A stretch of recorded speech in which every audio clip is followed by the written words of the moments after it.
看一下啊，朋友们转发一下，这个车主猝死了，在车里边，在车里都已经看了，看就没了。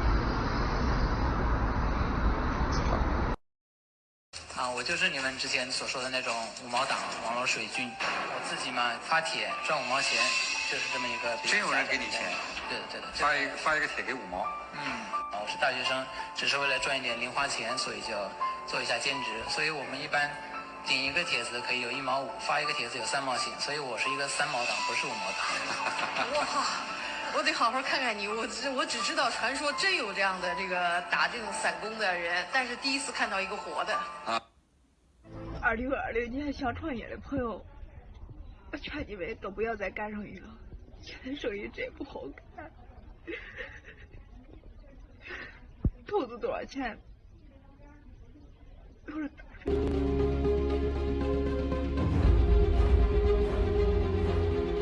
沿街的商铺呢，也都张贴着出租转让的一些通知，还有一些店铺呢是做最后的一个清仓处理，都转让都关门，都干不成了。好不容易各行各业开始迎来复工复产，但谁也没有想到，不少实体店却要正式和大家说再见。没办法呀，房租租金这么高，工人工资要付，房东也不给减房租。撑不下去啊！这成本太高了，一个月房东是1万多，再加上人工工资，一个月2万，连面带东西啊，那饼啊啥的，全部都扔完了，平时10来万里，资金链已经断了，不是一家干不起，家家都是这样。那现在呢，我们又来到了郑州富田太阳城附近的一个购物中心。那到了2楼这个服装区之后，我们就可以看到每隔一段距离呢，就会看到这种已经撤店、等待招商的这种店铺。疫情期间呢，然后冲击也是会比较大，过完年之后才关的，是5、6家，大概是这样。之前店里口也好几家呀，都不开张，基本上都不开张。你看都有关灯的一部分。昔日熙熙攘攘的曼哈顿商圈，现如今生意同样也是一片惨淡。不少商户还在做最后的挣扎。我们就想把货出，然后实在不行也要撤了。这隔壁也都撤了，这实在没办法了，这都快关完了。这生意可超级差，都没人。半天你往那一站是吧？就1个小时、2个小时都不进一个人。你说你卖给谁这个东西？Call you after 3 days when you're positive, and if you're not positive, no one will call you. They don't leave you with any document to see that you have tested or that you can show to any other person that you have tested. Those are some of the challenges, and we also face a challenge of food. Like we don't have food as for now. We don't have money for rent, and we ask the government to please intervene. All right. So Victoria, if I may ask, what city in China are you? I'm in Shenzhen City. All right. So have you tried to engage, the Ugandan embassy in China to see if there's any intervention that can come through? Yes, thank you so much. In the last week of January, I was talking to our chairman at the embassy, Ugandan embassy in Beijing, and he told us that the government has not put any provision for anyone. Then in February, I tried to go to the consulate because now our situation was bad because I'm not alone, we are very many. They told me the same thing, that the government doesn't put in provision for anyone. Then I contacted the ambassador himself. It's 1 week back since I contacted the ambassador. He told me the same thing. Then last Saturday, I contacted him again. The ambassador told me that every Ugandan everywhere needs the government's help, and the government cannot give help to anyone. And the only thing we can do is to contact our families. At this point, also our families are in quarantines, and for us, we are also in a lockdown, and our families cannot help us. So what we chose to do after that, we created a group. We started seeking for amnesty, and at this time, we have all gathered ourselves. We are above 100 seeking for amnesty.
5 weeks have passed, 21,000 people have died, and now Italy takes its first baby steps out of lockdown. Children's clothing shops and bookstores among the first to reopen. In Austria, there's a similar experiment underway. The UK's official death toll stands at just over 12,000, but new statistics taking in deaths outside of hospitals suggest the true figure could be up to 50% higher. India's coronavirus hotspot. Through drones, police scan the city. Each day is hard for those left without jobs, money, food or shelter. Aid is reaching some of them, but there are questions about how long it can be sustained. Anxiety engulfing continent after continent, panicking the poor. This, a food stampede, Kibera slum, Nairobi, last Friday. Tear gas and truncheons, threats, beatings and humiliation. Quarantines, curfews, discrimination. In Pakistan, doctors and paramedics, alarmed about working without even basic protection, hit with batons, arrested. North Korea has fired several suspected cruise missiles towards the Sea of Japan. The back-to-back launches from the ground and air are the most high-profile among a series of weapons tests that North Korea has conducted recently. Today, I'm instructing my administration to halt funding of the World Health Organization. The president accusing the WHO of covering up the virus in China, pulling more than $700 million in annual funds. Yes, well, the first thing we want to do, but once it subsides, is find out how it happened and make sure that it doesn't happen again. Now, how are we going to do that? The reports are that it started in Wuhan, that some say it started in the wet markets there, some say it could have come out of the Wuhan Institute of Virology. We just don't know. But I think what China owes to the world is an independent investigation into how this happened. They may be resistant. They may want to do the investigation on their own. This has had huge consequence.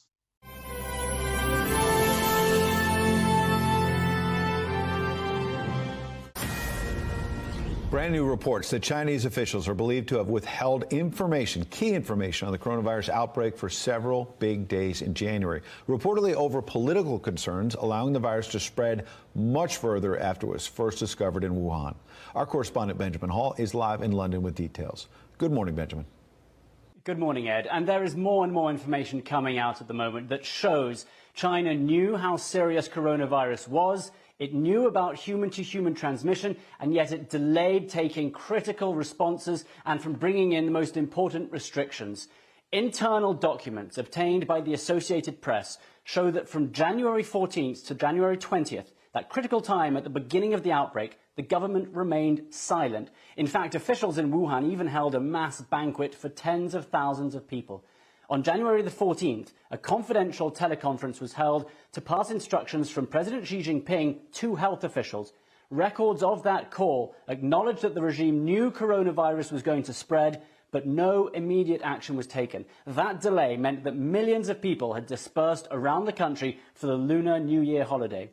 That critical 6-day delay came after 2 weeks, during which not a single coronavirus case had been officially registered in all of China, despite numerous hospitals warning of the impending disaster. We know that as early as January the 2nd, the Chinese government openly punished 8 doctors for trying to warn of the virus, leaving other doctors and other officials terrified to speak up.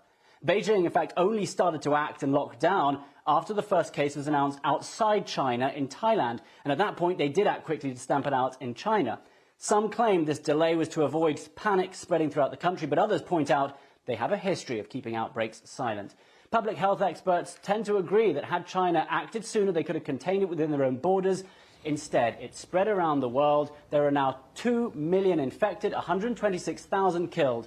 China denies knowing before it acted. Ed? Just remarkable. Benjamin Hall, thank you.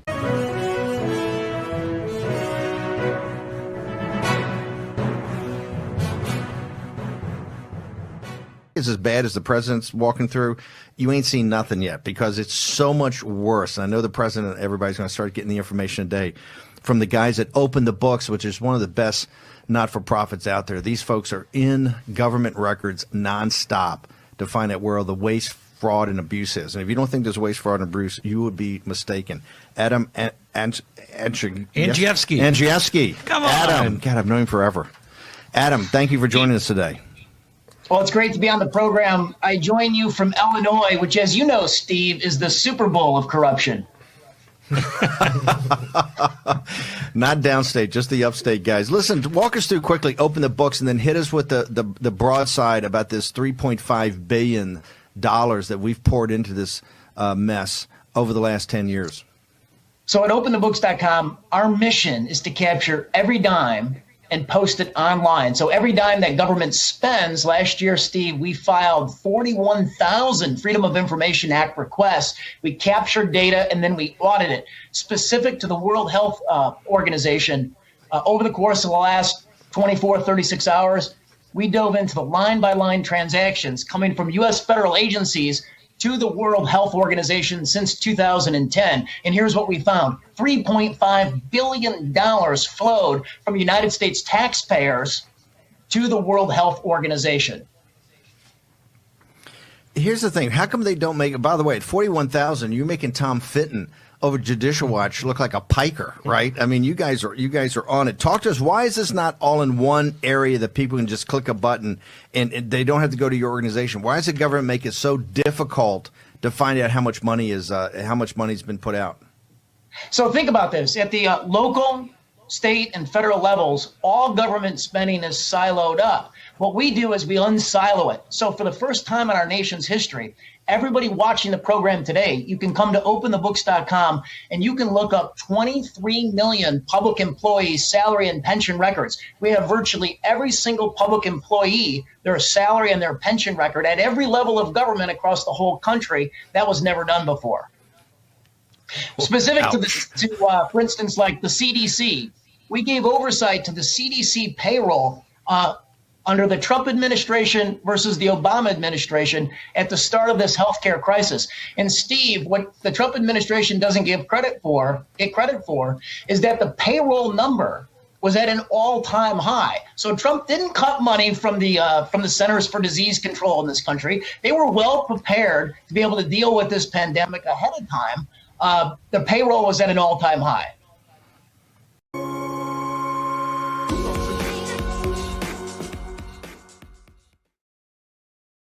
但是这次获利开了一个门，把门打开了。这个门能开多大就开多大，谁也控制不住了。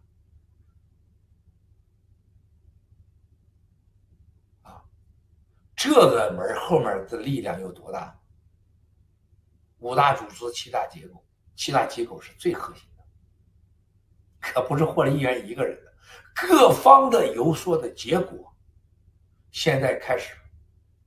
大家通过这个门可以合法的通过理由去弄共产党的钱，查封他的钱，突破国家主权的四反管辖，动态对他的经济开始动手，没有人再挡得住。香港这个事情付出的太多的牺牲，让西方人看到了共产党的本来面目。但是就这自贸区地位还没敢取消。台湾本来要打台湾，没打，他保护了台湾。但是台湾在 WHO 的表现让大家看到了台湾是需要保护的。对不起，共产党来了个冠状病毒，不但来了个冠状病毒，制造了冠状病毒，一系列的所谓的大外宣，搞得中国制度优越性超过西方。世界需要感谢中国共产党，因为武汉疫情我们控制得好然后这个病毒是美军制造的导致了全世界去中国化，实际上是去共化，给了所有的5大组织、7大机构一个最好的理由。美国在死人，美国已经死人了每天都在死人，从几小时死人，现在到几分钟死人，现在可能马上到分秒死人。